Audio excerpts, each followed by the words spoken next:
Good morning बच्चों। अभी अभी आप पढ़ रहे थे वैद्युत बल रेखाएं क्या हैं, और अभी मैंने बताया था लास्ट वीडियो में कि वैद्युत बल रेखाएं किसी भी विद्युत क्षेत्र में धन आवेश द्वारा अपनाया गया वह पथ है, वह रेखाएं हैं जिन पर कोई भी धनावेश गति करता है। वैद्युत बल रेखाएं इलेक्ट्रिक लाइन्स ऑफ फोर्सेस कहलाती हैं। और मैंने बताया था किसी पॉजिटिव चार्ज से ये स्वतंत्र रूप से बाहर की ओर चलती हैं और नेगेटिव चार्ज पर अपनी ओर आती हैं। यदि दो चार्ज रखे हुए हैं, धन आवेश तो वैद्युत बल रेखाओं को अपनी ओर से बाहर की ओर निकालेगा, ऋण आवेश लाएगा। तो धन आवेश यदि मैं यहाँ रख दूँ तो ये धन आवेश को प्रतिकर्षित करेगा और ऋण आवेश इसे आकर्षित करना शुरू कर देगा, जिसकी वजह से एक सीधा रेखा पर न जाकर ये एक वक्र पथ पर गति करने लगेगा। इसी तरह से इसे परिभाषित किया गया था कि वैद्युत बल रेखाएं धनावेश द्वारा विद्युत क्षेत्र में अपनाया गया वह वक्र है जिस पर वह गति करता है, चलता है, वैद्युत बल रेखाएं कहलाती हैं। और अब आप पढ़ने वाले हो the properties of electric lines of forces. वैद्युत बल रेखाओं के गुण क्या हैं? What are the properties of electric lines of forces. सबसे पहली प्रॉपर्टी अभी आपने पढ़ी कि वैद्युत बल रेखाएं धन आवेश से बाहर की ओर जाती हैं और ऋण आवेश की ओर को आती हैं। तो यदि मैं ये आवेश लूँ धन आवेश, ये क्या लूँ ऋण आवेश, तो ये कहाँ से निकलेंगे? यदि मैं पथ रख दूँ तो धन आवेश इसे प्रतिकर्षित करेगा और ऋण आवेश इसे एक्सेप्ट अपनी ओर लाना शुरू कर देगा, इसी पर ये गति करने लगेगा। तो क्या हो गया? वैद्युत बल रेखाएं धनावेश से निकलती हैं और ऋण आवेश की ओर आकर मिलती हैं, अर्थात धनावेश से निकलेंगी ऋण आवेश पर मिलेंगी, धनावेश से निकलेंगी ऋण आवेश पर मिलेंगी, धनावेश से निकलेंगी ऋण आवेश पर मिलेंगी, धनावेश से निकलेंगी ऋण आवेश पर मिलेंगी। इस तरह से ये वैद्युत बल रेखाओं का नेचर। तो पहला क्या हो गया? वैद्युत बल रेखाएं धन आवेश से निकलती हैं, ऋण आवेश पर आकर मिलती हैं। इज द फर्स्ट प्रॉपर्टी, पहला गुण है वैद्युत बल रेखाओं का।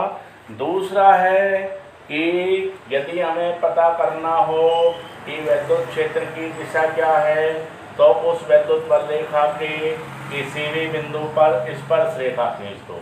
इससे हमें पता चल गई कि वैद्युत क्षेत्र यहाँ से इधर को है, यहाँ पर खींच दो, इससे पता चल गई वैद्युत क्षेत्र अब इधर नहीं जा रहा, इधर को झुकने लगा है, वक्र पथ पर चलेगा ना, तो इधर को चल रहा है, अपनी ओर को आने, अब यहाँ जाकर इधर को आ गया, यहाँ से इधर को। इसका मतलब हमें पता चल रहा है कि वैद्युत बल रेखा की वैद्युत क्षेत्र की दिशा धन आवेश से बाहर की ओर और ऋण आवेश की अपनी ओर, धन आवेश से दूर और ऋण आवेश की ओर को होती है।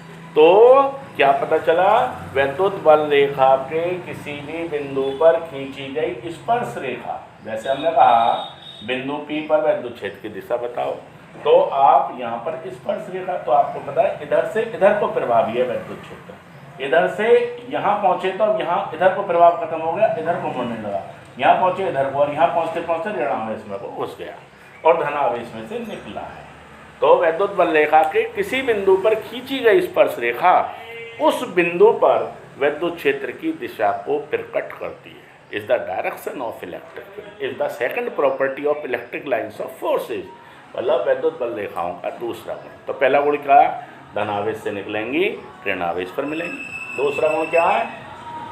कि किसी बिंदु पर खींची गई स्पर्श रेखा उस बिंदु पर विद्युत क्षेत्र की दिशा को प्रकट करती है। ये हमें पता भी चल रहा है, धन आवेश से दूर की ओर, ऋण आवेश के पास की ओर। तीसरा क्या है कि दो वैद्युत बल रेखाएं कभी भी एक दूसरे को नहीं काटेंगी, can not intersect each other. दो वैद्युत बल रेखाएं कभी भी एक दूसरे को कभी नहीं काट सकती। यदि वो काटेंगी तो क्या होगा?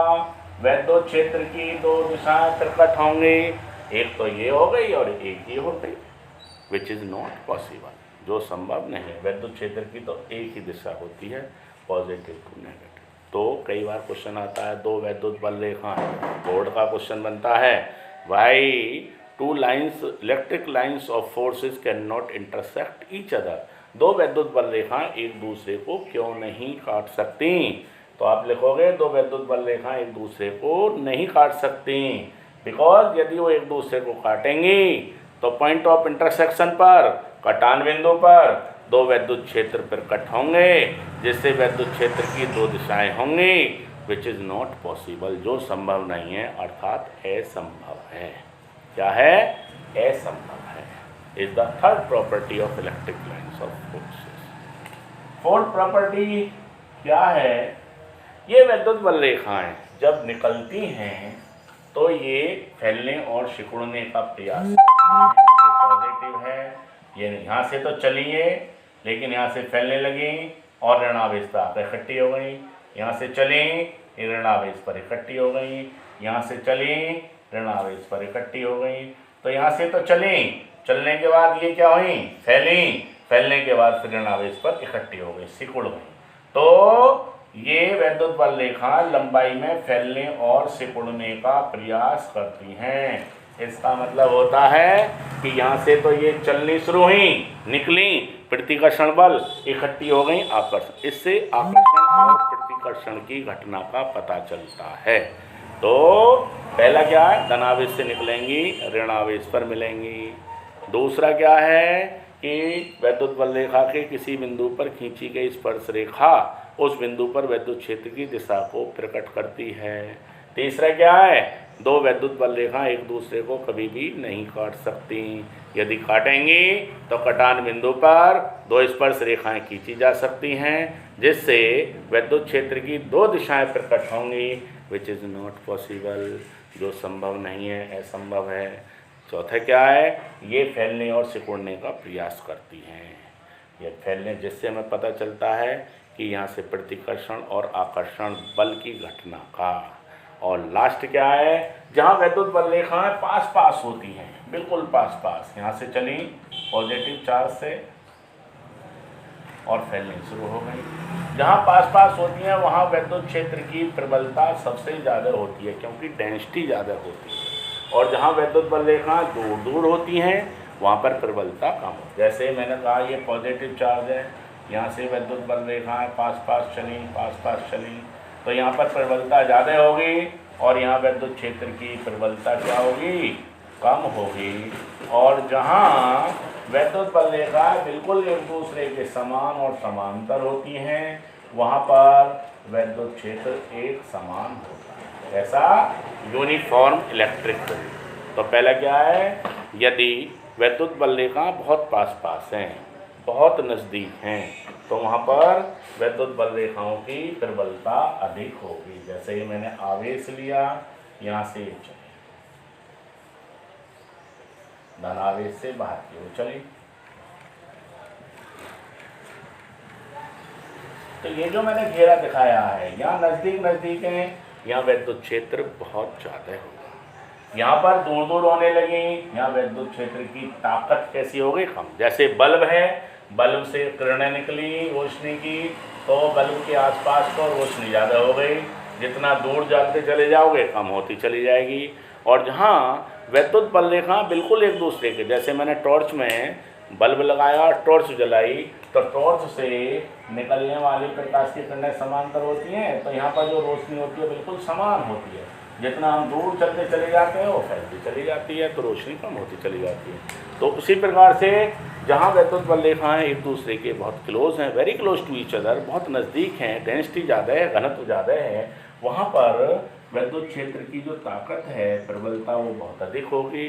जहाँ पर दूर दूर है वहाँ पर कम होगी। और जहाँ विद्युत बल रेखाएं एक दूसरे के समांतर हैं और सम दूरी पर हैं, समान दूरी पर हैं, समदूरस्थ हैं, parallel and equidistant from each other, तो वहाँ पर विद्युत क्षेत्र की तीव्रता बिल्कुल एक समान होगी। It means uniform electric field होगा। These are the properties of electric lines of forces. पहला क्या? धनावेश से निकलेंगी, ऋणावेश पर मिलेंगी। दूसरा, किसी बिंदु पर खींची गई स्पर्श रेखा उस बिंदु पर विद्युत क्षेत्र की दिशा को प्रकट करेंगी। तीसरा, दो विद्युत बल रेखाएं एक दूसरे को कभी नहीं काटेंगी, यदि काटेंगी तो कटान बिंदु पर दो स्पर्श रेखाएं खींची जा सकती हैं, जिससे विद्युत क्षेत्र की दो दिशाएं प्रकट होंगी, जो संभव नहीं है।